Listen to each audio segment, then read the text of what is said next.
अस्सलाम वालेकुम व्यूअर्स, उम्मीद है आप सब खैरियत से होंगे। आज हम बना रहे हैं बहुत ही मज़े का मटन कोरमा और मैं थोड़े ज़्यादा गोश्त का बना रही हूँ, तो उसके लिए मैंने ये आप देख सकते हैं 8 अदद प्याज थे।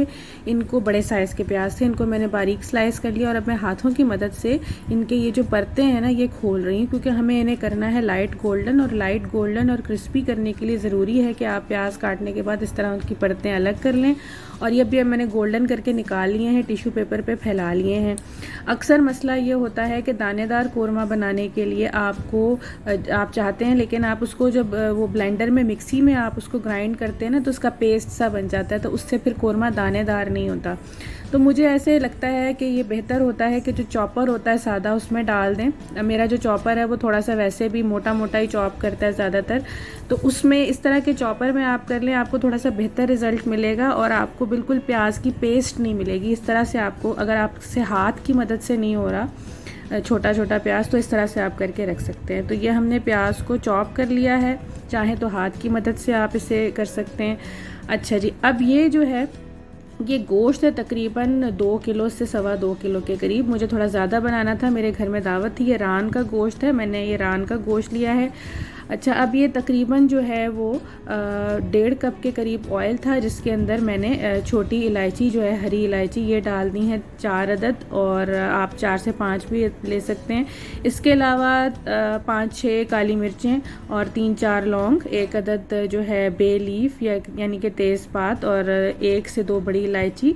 इसके अलावा इसमें ये मैंने डाला है अदरक लहसुन का पेस्ट तकरीबन 2 टीस्पून के बराबर। और अब जो है हम इन्हें थोड़ा सा पका लेंगे, हल्का सा कड़कड़ा लेंगे। हमें अदरक लहसुन को जो है वो अभी फ्राई नहीं करना, ब्राउन नहीं करना। साथ ही हमने इसमें जो है ये मटन जो है ये डाल देना है और इसको हल्का सा, कुछ लोग तो डायरेक्ट इसमें मसाले डाल देते हैं, मैं थोड़ा सा प्रेफर करती हूँ कोरमे के लिए भी गोश्त को थोड़ा सा पहले इन चीज़ों के साथ फ्राई कर लिया जाए, ताकि अगर इनमें कोई स्मेल है गोश्त में या उसका जो पानी है थोड़ा सा वो रिलीज़ हो जाए और इसका कलर जो है वो चेंज हो जाए। जो मैंने गरम मसाले डाले थे उनका जो है आप डिटेल जो है डिस्क्रिप्शन बॉक्स में रेसिपी के इंग्रेडिएंट्स जो है उनकी क्वांटिटी देख सकते हैं।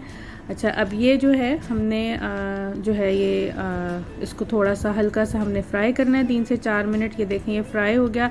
अगर आपको बहुत जल्दी है तो आप फ्राई करने के बाद थोड़ा सा पानी डाल के गोश्त को गला लें, अदरवाइज़ इस तरह से जो है, वैसे कोरमे में पानी डालना प्रेफरेबल नहीं होता, दही के साथ ही इसे पकाते हैं, उसी के पानी में से गलने के लिए रखते हैं। धीमी आंच पे 1 से 1.5 घंटे में गोश्त गल जाता है। अब ये तकरीबन 1 कप के बराबर मैंने गाढ़ा दही इसमें डाला है, पानी के बगैर दही था ये। और ये अब मैं इसमें जो है ये कोरिएंडर पाउडर यानी कि धनिया का पाउडर डाल रही हूँ, तकरीबन 3 टीस्पून के बराबर मैंने इसमें खुश्क जो धनिया का पाउडर होता है वो डाल दिया है। ये जो है धनिया इसमें बहुत अहम होता है, कोरमे का टेस्ट इससे बहुत अच्छा आता है। और ये अब आप देखें ये लाल मिर्च का पाउडर जो है ये भी तकरीबन 3 से 3.5 टीस्पून के बराबर मैंने इसमें डाला है, क्योंकि ज़ाहिर है गोश्त की क्वांटिटी ज़्यादा है, प्याज काफ़ी ज़्यादा है, तो उसके लिहाज से ही बाकी चीज़ों की क्वांटिटी होगी। अब इसमें मैंने हल्दी पाउडर शामिल कर दिया है, तकरीबन 1 से 1.25 टीस्पून के बराबर जो है वो हल्दी पाउडर आप डालिए। नमक मैंने इसमें तकरीबन जो है वो डाला है 2.5 से 3 टीस्पून, आप हस्बे ज़ायका डाल सकते हैं।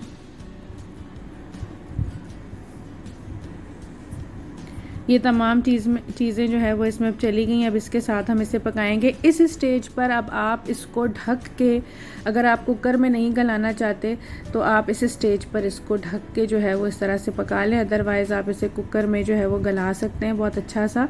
और कुकर वैसे तो ज़्यादा आइडियल यही होता है कि कुकर में ना बनाया जाए। आप इसको इसी तरह ढक कर जो है वो धीमी आंच पर तकरीबन 1 से 1.5 घंटे तक आप इसे गलने के लिए छोड़ दीजिए।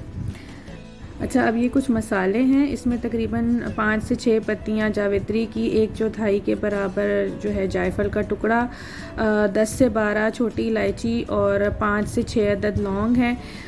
इनको हमने ग्राइंड कर लेना है किसी भी कॉफ़ी ग्राइंडर में या जो भी ग्राइंडर आपके पास अवेलेबल है, इनका पाउडर सा बना लेना है।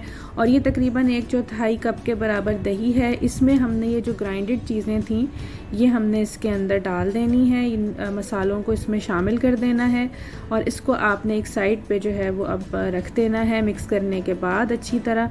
ये जैसे ही आप काम करेंगे आपको बहुत ही प्यारी इसी मसाले की खुशबू दही में आने लग जाएगी और मैं बाद में बताऊंगी कि इसका क्या करना है। ये अब देखिए जनाब, ये तकरीबन जो है ये गोश्त जो है ये काफ़ी हद तक गल चुका है। ये देखें, मैं आपको दिखाती हूँ, बहुत अच्छा गला है क्योंकि कोरमे में गोश्त जो है वो गला हुआ ही अच्छा लगता है।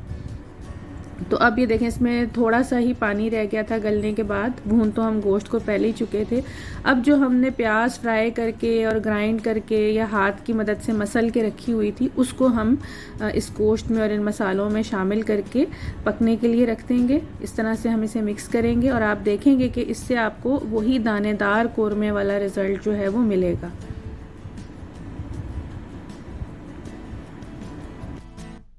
बस अब इसे लो टू मीडियम हीट पे पकते हुए 3 से 4 मिनट हो चुके हैं और इस तरह की इसकी शक्ल आ गई है हमारे पास। आप इसे 3 से 4 मिनट ढक के पकाइए, थोड़ा सा लो टू मीडियम फ्लेम पे। और अब जो है आपने इसमें सबसे आखिर में क्या करना है कि इसमें आपने डाल देना है वो दही वाला मसाला जो हमने बना के रखा था। ये काम आपने बिल्कुल एंड पे करना है। तो इससे जो है अब आपको बहुत अच्छी जो सही कोरमे की खुशबू है वो आपको आएगी। ये देखें, इस तरह से हम इसको भी इसमें मिक्स कर देंगे। बस ये मसाला डाल के आपने इसे 2 से 3 मिनट ढक के धीमी आंच पे दम पे रखना है। और अब मैं आपको बताती हूँ, ये देखें इसे दम आ चुका है। अब बिल्कुल हमने इसके एंड पे जो है इसके अंदर आधा टीस्पून आप चाहें तो केवड़ा वाटर डाल दें, मैंने डाला है। कोई कोई नहीं भी डालता। अब ये कुछ बादाम थे जो मैंने छील के रखे हुए थे, इनको मैंने हाफ़ कर लिया था, ये डाल दें। चाहें तो फुल डाल दीजिए, चाहें तो इनकी हवाइयाँ काट के डाल दें मोटी मोटी।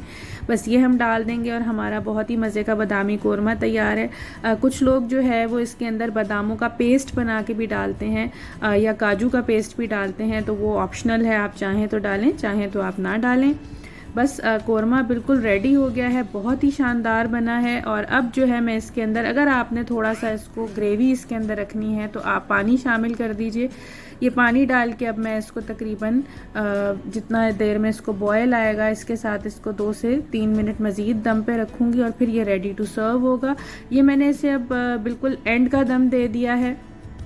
इसमें तमाम खुशबुएं जो है वो शामिल करने के बाद, बादाम डालने के बाद, अब ये 2 से 3 मिनट बाद हम इसका ये उठा के देखेंगे ढक्कन, और ये कोरमा जनाब हमारा रेडी टू सर्व है। बहुत ही मज़े का बना था, ज़रूर बनाइएगा। यकीनन आप बनाते भी रहते होंगे, लेकिन इस तरीके से भी ट्राई करके देखिएगा। बहुत आसान रेसिपी है, आपको ज़रूर पसंद आएगी और दावतों में तो बहुत ही काम आएगी।